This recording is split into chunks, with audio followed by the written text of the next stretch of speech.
এই মুহূৰ্তত জনাইছো এটা ব্ৰেকিং নিউজ। নগাঁৱৰ আমবাগান আৰক্ষী চকীত উত্তপ্ত পৰিস্থিতি। আমবাগান আৰক্ষী চকী ঘেৰাও সহ স্থানীয় ৰাইজৰ গৰু চুৰিক কেন্দ্ৰ কৰি সৃষ্টি হয় উত্তপ্ত পৰিস্থিতি। আমবাগানৰ ৩ মুনিত ১৩টাকৈ চোৰাং গৰু সৰবৰাহ কৰা এখন বলেৰো বাহন জব্দ কৰি স্থানীয় ৰাইজে আৰক্ষীক গতাই দিয়াৰ পিছতেই আৰক্ষী চকীত উত্তপ্ত পৰিস্থিতিৰ সৃষ্টি হয়। আমবাগান আৰক্ষীয়ে গৰু চোৰক ৰক্ষণাবেক্ষণ দিয়াৰ পূৰ্বেও উত্তপ্ত ৰাইজৰ। ভিডিঅ' জাৰ্ণালিষ্ট মৃণালৰ সহযোগত নগাঁৱৰ পৰা বিভূতি বৰাৰ প্ৰতিবেদন বতদ্ৰা লাইভ।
শাসন করবো কেতিয়া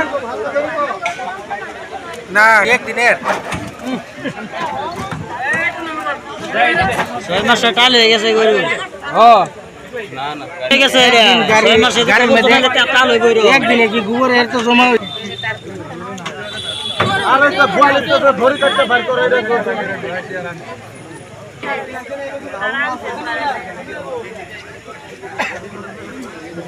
গালি বানাইলো যে ওরা তো আদে হলো না লাভ নাই তো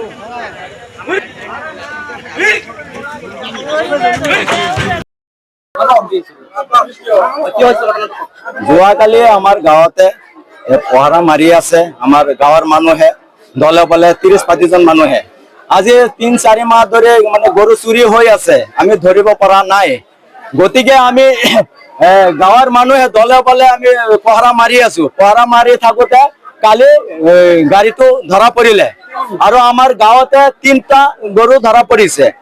খেতি লৈ গৈ আছে, এই আপোনাৰ পাট খেতৰ মাজেদি লৈ গৈ আছে, দলঙৰ তলেদি লৈ আছে, জংঘলেদি লৈ গৈ আছে।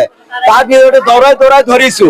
দৌৰাই ধৰাৰ পিছত আৰু এখন গাড়ী দেখি পালো, এইটো চোৰৰে গাড়ী, দৌৰাই আছে গাড়ীত উঠাবৰ কাৰণে। পিছত আমি দৌৰিখিনি গঠাই দিলো থানাওলাক গঠাই দিলো। এতিয়া আমি প্ৰায় এনেকে কৰি আছো আৰু আগতেও 2-3 বাৰ তেনেকুৱা হৈছে। দিলে তাতে দিলে মানে ইয়াৰ পৰা পইচা খায় নে কি খায় মানে এওঁলোকে এৰি দিয়ে। আমাৰ অসমৰ মানুহে এই বলত পাইছে নেকি, বোকা পাইছে নেকি? পুলিচেও এৰি দিয়া। আমাৰ হিমন্ত বিশ্ব শৰ্মাই আগৰ পৰা মানা কৰিছে যে গাড়ীত গৰু উঠাব নোৱাৰে, এতিয়া উঠাই আছে, নি আছে, তেওঁলোক বেপাৰ চলাই আছে, কলৈকে লৈ গৈ আছে আমি নাজানো। এতিয়া আমি কালিয়ে গম পালো ইয়াতে গাঁৱতে মানে পহৰা মাৰিছো, গৰু আমি এতিয়া চুৰ ধৰা পৰিছে। এতিয়া আনি দিছো, তেওঁলোকে পইচা খাই কিনি এৰি দিয়ে পুলিচসকলে। এইটো এটা কথা হ'ল নেকি? এইটো আমি হিমন্ত মামাক আমি অনুৰোধ কৰো, এই চুৰৰ কাৰণে কিবা এটা তদন্ত ল'ব লাগে আৰু বিৰোধ ব্যৱস্থা লৈ কিনি এনেকুৱা এটা আইন ওলাই দিয়া যাতে চুৰৰ হাত কাটি এৰি দিয়া যাতে। সেইটো মোৰ হিমন্ত বিশ্ব শৰ্মা মামাৰ আগতে আমাৰ বিনম্ৰ অনুৰোধ জনালো আমি। এইখিনি কৈ মোৰ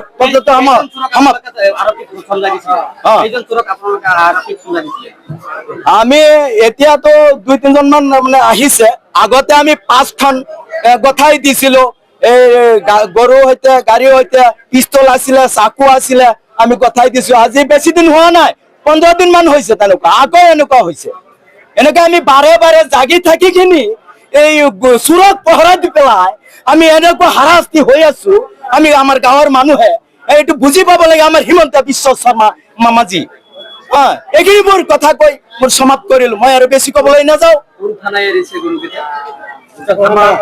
আমবাগান থানাৰ পৰা এৰিছে কেইদিন হ'ল, তাৰ আগতেও এৰিছে, জগলাবন্ধাৰ পৰা এৰিছে। তাতে গৰু আছিলে প্ৰায় 10-12টা 13টা মান গৰু আছিলে, আৰু 500 মান আছিলে, আৰু এই মানে ধৰা পৰি আছে কিমান মানে গৈ আছে আহি আছে, এই মনত আমি ৰাখিব নোৱাৰো নহয়। আজি আৰু এটা আগতে এৰিছে, কেইদিনমান আগতে এৰিছে, আজি আৰু না, আজি ধৰাটো আছে ইয়াতে। এই যে কেইদিনমান আগতে 15 দিন আগতে ধৰা পৰিছে। এটা পিস্তল আছিলে, এটা সৰু পিস্তল আছিলে, চাকু এনেকুৱা কিৰিচ আছিলে, আৰু খুৰ্তি আছিলে। চোৰৰ নাম আমি নাজানো, আমি জানিম নেকি? তাত 5টা চোৰ আছিলে, আৰু গৰু বেছ কেইটামান আছিলে। কিমান ধৰা পৰি আছে গৈ আছে, ইমান মনত ৰাখিব নোৱাৰা।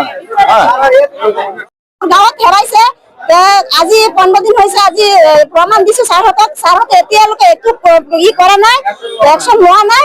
এতিয়া মোৰ একশ্যন লাগে, ছাৰহঁতে মানে কৈ থাকে এইবিলাক এনেই বহুত মিছা কথা কৈ থাকে। আমাৰ এতিয়া ৰাইজে বিচাৰ কৰিম আমি, এতিয়া ৰাইজৰ মন বিচাৰটো লাগে, আমি এইবিলাক আৰক্ষীৰ হাতত বিচাৰ নাচাও। এইটোৱে আমাৰ প্ৰমাণ। মোৰ 3টা গৰু হেৰাইছে, এতিয়ালৈকে মই পোৱা নাই। আজি 3 দিন হৈছে, গৰুখিনি এতিয়ালৈকে পোৱা নাই মই। মোৰ গৰুখিনি লাগিব, মই বহুত দুখীয়া মানুহ, মই কষ্টছে পালিছো গৰুখিনি। আমি কিন্তু আৰক্ষীৰ হাতত নিদিওঁ, মোৰ ৰাইজৰ হাতত লাগিব বিচাৰটো। আৰক্ষীয়ে এৰি দিয়ে, জগলাবন্ধাৰ টকা লৈছে, টকা লৈ এৰি দিছে কলিয়াবৰ থানাত। সেইটো পইচা লৈ এইটো গাড়ী এৰি দিছে। তাৰপিছত আমি এতিয়া 3 মিনিট জব্দ কৰিছো গাড়ী। এতিয়া আমাৰ সেইটো প্ৰমাণ লাগে, আমাৰ চব প্ৰমাণ আছে, এতিয়া আমি এৰি নিদিওঁ, আমাৰ চব ৰাইজৰ বিচাৰ লাগে, সেইটো মই কৈ